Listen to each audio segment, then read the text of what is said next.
Welcome to Season 4 of My Wife the Dietitian, a fun, evidence-based weekly podcast about nutrition and healthy living. On today's show, we're talking about skinny fat. And no, that's not a Starbucks latte. It's a condition many people have and are completely unaware of. We'll explain what it is, how it impacts your body, and why it's something you need to be aware of. Stay with us. Enjoying the show? You can help others find it and enjoy it too by giving us a 5-star rating or review. If you feel like reaching out to us with a question or comment, you can send us an email at mywifetherd@gmail.com. And don't forget to visit our website at mywifethedietitian.com, as well as our social media pages. We're on Facebook, Instagram, and YouTube. Enjoy the show. Welcome to My Wife the Dietitian. Hello, Sandra. Hi, Rob. How are you? I'm good. How are you? I'm good. What's going on? Oh, what's going on? Well, there's an interesting question from a client, and I think it's a funny term, skinny fat. Skinny fat? Mm-hmm. Sounds like Starbucks. Look Yeah, at this skinny fat latte. That's funny. It probably is a thing, because I've heard that before. Oh. Yeah. Not related to health or size or body. I have heard that too, but I'm more familiar with it with being a Starbucks thing. I like that better, funny. I think. Yeah. Just it seems so derogatory, and it's like, it's kind of an oxymoron. It's like, Oh, totally. skinny and fat. What? Mhm. Like, what is it? And no one wants to be fat. And skinny, like, I feel like our culture, everybody wants to be skinny. But the question is, why is it not healthy to be skinny fat if the person's weight is within their ideal BMI? So, or for height, meaning like they're within their, good BMI. Their ideal weight, kind of. They look like they're proportional, kind of. That's how it kind of is, right? It's your weight for your height. That's right. Yes. So you look like you're in shape and you're fit and you're healthy, and you might assume that you are, but underneath you aren't. Is that kind of what you're saying? Yeah, and I'm not talking about what you look like per se, because it's not really about that. It's more about like people that are, within their BMI.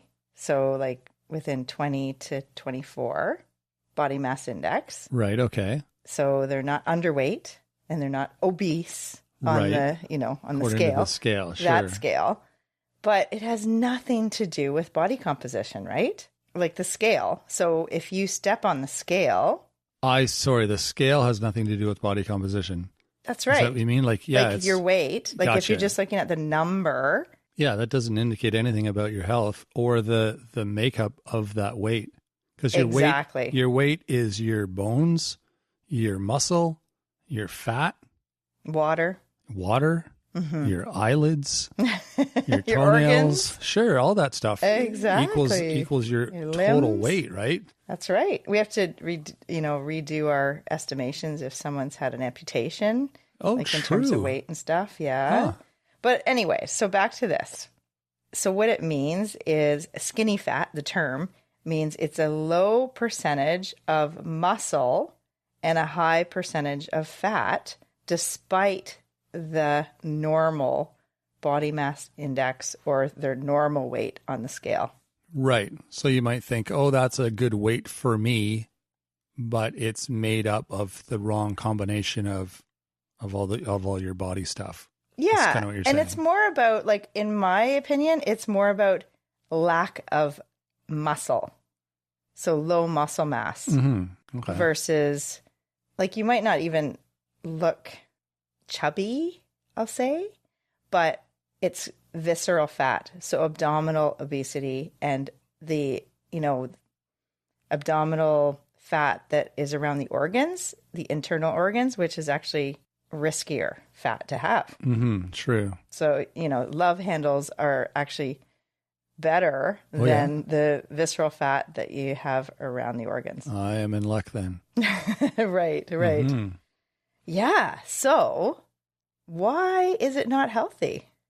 I can think of a couple reasons. Okay, I'd love to hear those. First of all, you think you're healthy based on how you look and what the scale says, because those are things that we've learned are indicators of health. In our culture. In our culture, exactly. We always look at the scale and we think, oh, I weigh 120 pounds. That's perfect. That's kind of my ideal weight. For your height. For your height, whatever, right? And so, yeah, that can be super misleading. Mm-hmm. I don't even know why we have scales, to be honest, because or why we use them so widespread for measuring our health. Mm-hmm. You know, and obviously, if your body is made up of a lot of fat, that's not going to be a healthy thing, especially if you're not aware of it.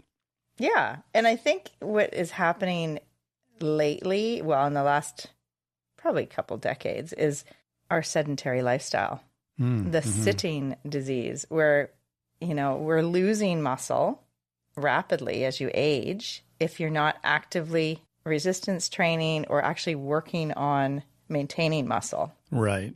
So that's part of the big problem is our sedentary lifestyle.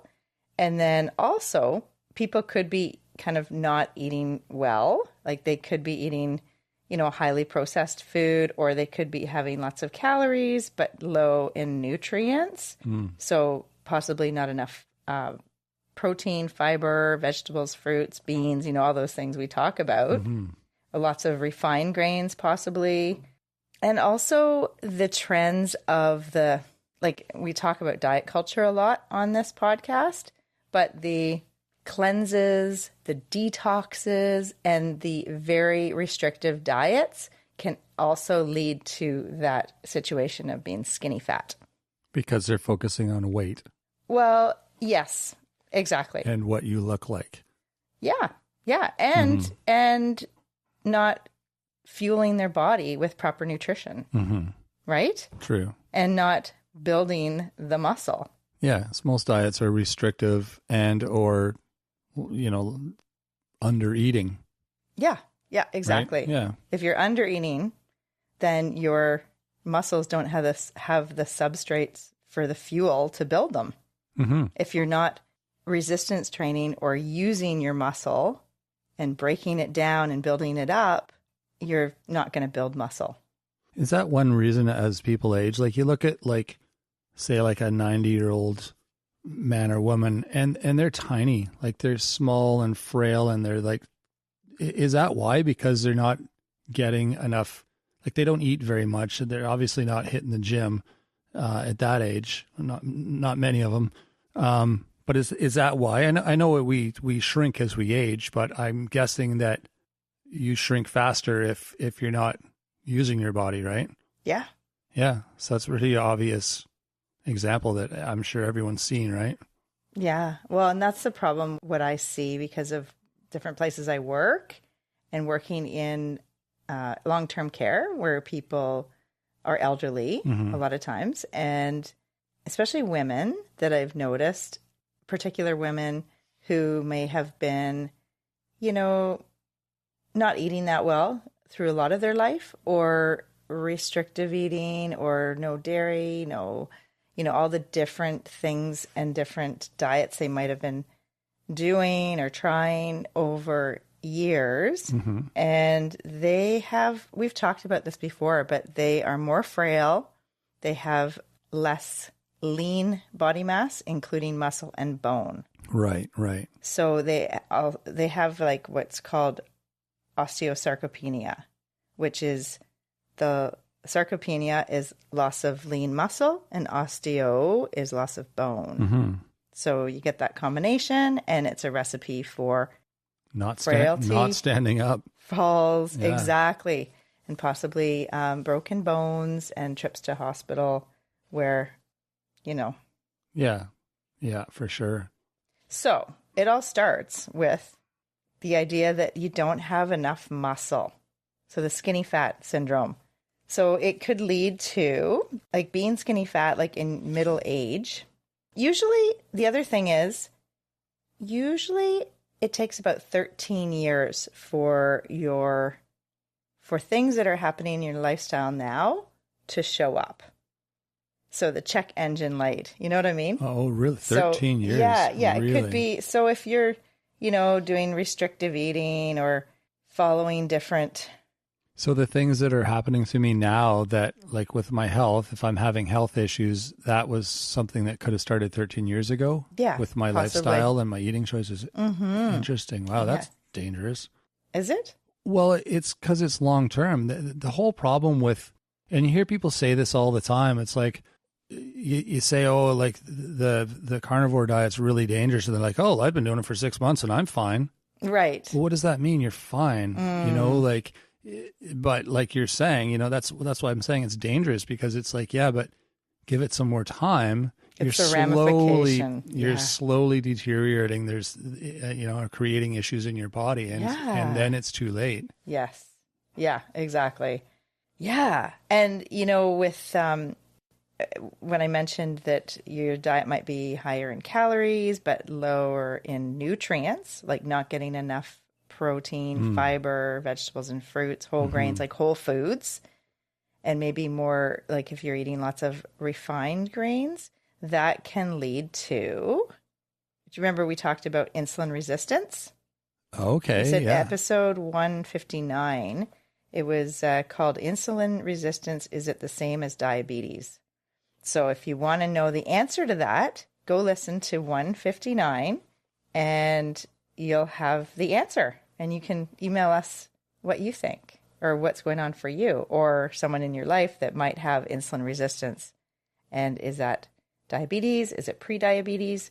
What does that mean exactly? Perfect. So that's what happens if you're skinny fat, and it increases your risk for metabolic syndrome. Do you remember we talked about that way back? Yeah, for sure. I think that was Nutrition Nuggets 38. Sounds about right. Mm-hmm. And so with metabolic syndrome, that is possibly high blood pressure, possibly low HDL, which is the good cholesterol. So low good cholesterol is not a good thing. And also insulin resistance. So your body's not receptive to the insulin that's being produced out of your pancreas. So then your pancreas has to keep producing more insulin, and that's not good for blood sugar control. Right. Okay. And blood sugar control management. So that's one risk of being skinny fat in your midlife. And you can increase your risk of heart disease, cardiovascular disease, especially if you have the visceral fat around the internal organs, because that promotes inflammation. So that also can accelerate into prediabetes or type 2 diabetes risk. Okay. Even if you have normal body weight. Oh, wow. Yeah. Okay. So a lot of this is as a result of the sedentary lifestyle, as we talked about, right? Mm-hmm. So it's just not enough movement, exercise, muscle building exercise, or muscle building movement, right? Yeah, exactly. We're not necessarily building muscle, but maintaining your muscle. Yeah. And you remember like people jogging or like doing a lot of aerobic exercise. Mm-hmm. Okay, that's good. I mean, good for your heart, but you need the resistance training. You need something to help, use the gravity to help your muscle and bone health. Right.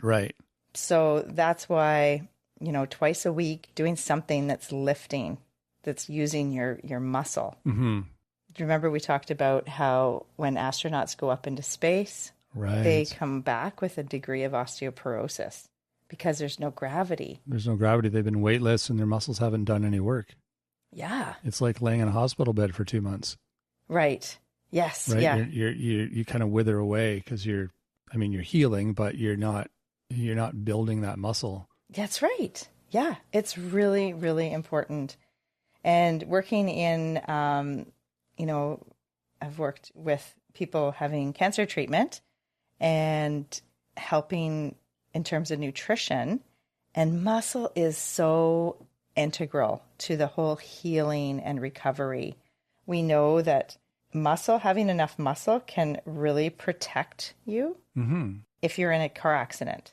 That's really common for people because there's lots of cars on the road and there's accidents all the time. Sure, right. If you're in a car accident, if you have more lean muscle, you are going to fare way better in the recovery and getting out of the hospital than someone who's skinny fat and doesn't have that muscle. Oh, true. So, and that I see that a lot with people undergoing cancer treatment. The people and they've done studies now, the people that can maintain their kind of normal daily habits, and maybe they've already been active and hiking and yard work, if they can do those things, they will get through treatment with a breeze. Like the yard work, the breeze, they do much better with not having as many symptoms and side effects from the treatment. And they actually can maintain their body mass and their weight and their muscle through treatment if they have those reserves. It's such an important aspect of health, is having that muscle. So it's not just about cosmetic. It's not just about looking a certain way. It's about your health. Yeah, and I'm glad you said that, because I think there's always been this understanding in general, you know, that going to the gym is about building your body to look a certain way, you know, the bikini body or the beach body, as they call it, you know, and the guys want to have like nice big arms and a six pack and all that. And the girls are trying to like look thin and it's, yeah, it's way more than that. It's actually way more important than that. It's like Sandra said, it's your frame. It's what's holding you up. It's what's keeping you going. And it helps as you're aging to have a good, strong frame. And your lean muscle, your muscle mass is your bodysuit of armor. It protects against poor outcomes in whatever life throws at you. We know that when you lift weights, and if you're doing that regularly, it actually increases your BDNF, which is like miracle grow for your brain. So it helps your cognition. It helps. This is brain-derived neurotrophic factor. BDNF is seriously like miracle grow for your brain. It helps your brain stay sharp and healthy, and the cognition. It helps prevent losing your memory and dementia, and it's all to do with muscle and lifting. Wow, that's wild. I know. It's incredible, eh? And so that's the other thing, as I mentioned, the sedentary lifestyle we're all living, the lazy boy couches and driving and all the things we're doing in our daily living that's not moving is contributing to this lack of muscle for a lot of people. Mm-hmm. So how does somebody know they're skinny fat? Because, I mean, like we've always said, the scale is how most people at home kind of like sort of track, you know, one aspect of their health, I guess, and it is how you feel, maybe how you look, how much you weigh, those things. And if it's like, hey, I look pretty good, my weight's good, I feel okay. Mm-hmm. How do they know that, you know, really they're not on the inside? Right. Yeah. Well, that's a good question. And I mean, it is important to go to your doctor to get blood work done, to see what's going on. If you're starting to have high blood pressure, if you're starting to have cholesterol changes with lower healthy cholesterol, higher triglycerides, if your blood sugars are a little elevated, if you have poor muscle tone, if you know that you're not actively working on trying to maintain muscle, this can really, you know, increase your risk, and increases your risk for diabetes too, because if you're not eating that well or you're eating a lot of refined grains, remember we talked about the plate ratio? Mm-hmm. So if you're eating, say, a spaghetti dinner and there's 6 servings of refined wheat pasta on your plate. Yeah, big plate of noodles. A little bit of protein in there, and maybe some sauce, like the tomato sauce, and you call it vegetables. That plate ratio is kind of off. And if you are doing that a lot of the days of the week, for a lot of the weeks of the month, for a lot of the months of the year, that will lead to increased risk of diabetes, increased risk of visceral fat and inflammation, and insulin resistance is another one, and metabolic syndrome. And all of these, you might look at the scale and you're within your good BMI, but you're lacking the muscle. So that affects how your body is operating on the inside. Mm-hmm. Yeah. Yeah, it makes sense. So basically, yeah, monitor what you're doing, get some blood work done, talk to your doctor, that sort of thing, I guess. And I mean, we should be doing that anyway. But yeah, that scale is Can be misleading for it sure can. Yeah. Yeah. And there's one other thing that it does protect, like having muscle and working to continue to do weight resistant training a couple times a week. That can protect against back pain. A lot of people have lower back pain, and it's related to your core muscles. And working out or using your body weight for your workout, like you don't have to lift heavy. I mean, you could, like lifting heavy is great, but if you're not, if you don't go to the gym and you don't lift weights, just lifting things around the house, lifting your own body weight is going to protect you against that lower back pain that's very common. And we are going to be talking to a guest in the near future about activities to do to help with lean muscle growth. Yeah, the back pain thing's a bit of a tricky one because, like, for instance, today I was dealing with leaves out in the backyard, and we got a fairly big yard, and I bought a leaf blower last year because raking hurts my back. And every time I use the leaf blower, I'm like, I feel so lazy because I'm just sitting here. I'm not being active. I'm just holding this machine that's doing the work for me, but my back doesn't hurt. But what I need to do is maybe some core exercises so that I can rake the yard without it hurting my back. Mm-hmm. So if you continue to do activities that are not physical, like sitting on your riding lawnmower instead of pushing a lawnmower, and using your leaf blower instead of your rake, and driving to the mailbox down the street instead of walking, like those are all things that are slowly going to prevent you from being able to move at all in the future. Wow, that sounds like big.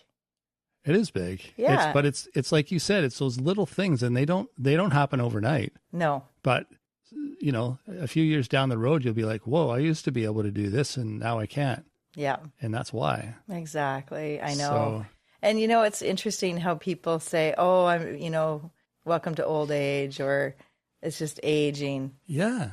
But there's a lot of things within our control, our daily habits. Yeah, it doesn't have to be. You don't have to let age take over. Mm-hmm.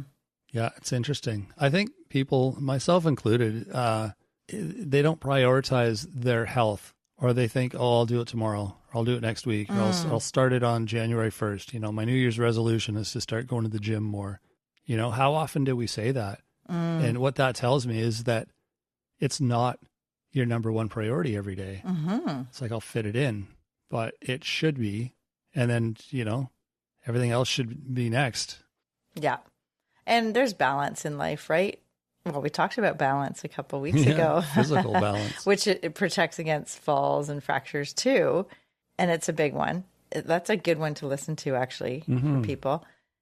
But yeah, speaking of New Year's resolutions, I'm not a big fan of like the health kicks where you start tracking everything you're eating, every exercise you're doing.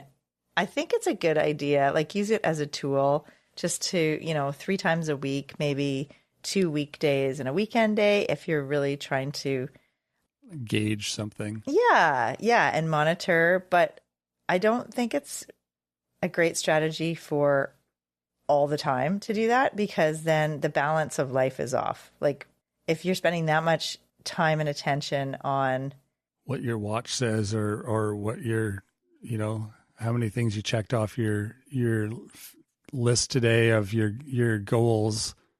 Yeah, you get a little bit like preoccupied or obsessed about it. Obsessive. Yeah. So you got to find that balance. I mean, it can be, I find those things they help motivate me to a degree, but Yeah. I also find that I get obsessive about it. Right. Which I think a lot of people do. Do you remember when I was doing laps of the living room because I needed to reach my walking goal for the day? Right. And you're like, are you coming to bed? I'm like, I got like 3 more laps to do. I need to get my steps in. I'm like, this doesn't seem right. This isn't what it's all about, right? But I didn't want to I wanted to hit my goal for the day. Right. Yeah. It's like, okay, I can push myself, but I was literally walking in circles in the living room so I could get those extra few hundred steps before I went to bed. So that is, kind of. That's a funny example, a good one. I love that. Well, yeah, it's obsessive. That's what it is. But actually, we're totally on a tangent here. So, hopefully we answered the question about why it's not healthy to be skinny fat. I don't like that word, but anyways, even though your health or your weight might be, appropriate for your height and age, but yeah, it's just not great to have low lean mass and low muscle. There you go. Thanks for sharing that. Awesome tips as usual. Check out our website if you want some more great tips. We have an amazing blog there. We have a weekly newsletter that's free to join as well. You can find all of that at mywifethedietitian.com. And if you have questions for us, we would love to hear them. You can email us at mywifetherd@gmail.com. We usually will take your question and turn it into an episode because if you have that question, someone else probably does too. And hey, we're all in this together. You can also find us on Facebook, Instagram, and YouTube. Feel free to reach out to us there. We love hearing your comments and your ideas. And, it just kind of keeps us excited about what we're doing here when we hear some feedback from people that they're getting some results from something that we've said or suggested or they're trying new things. We love hearing that. So, share some feedback with us one way or another. You can rate and review the show. You can send us comments. You can, just reach out to us one way or another. We'd love to hear from you. And if you're liking this show, I bet your friends would too. So share with them. That's super helpful to us to get more people on board here. And I'm sure your friend would enjoy that as well. So that is it for today. We will be back later in the week with Nutrition Nuggets. So until then, have a fantastic week.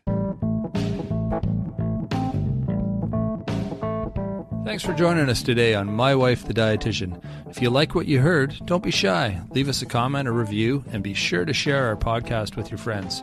If you'd like to hear more, hit that subscribe button. You can also follow us on our social media pages for updates, episode trailers, and other odds and ends. For more info and links on what we discussed on today's episode, check the show notes.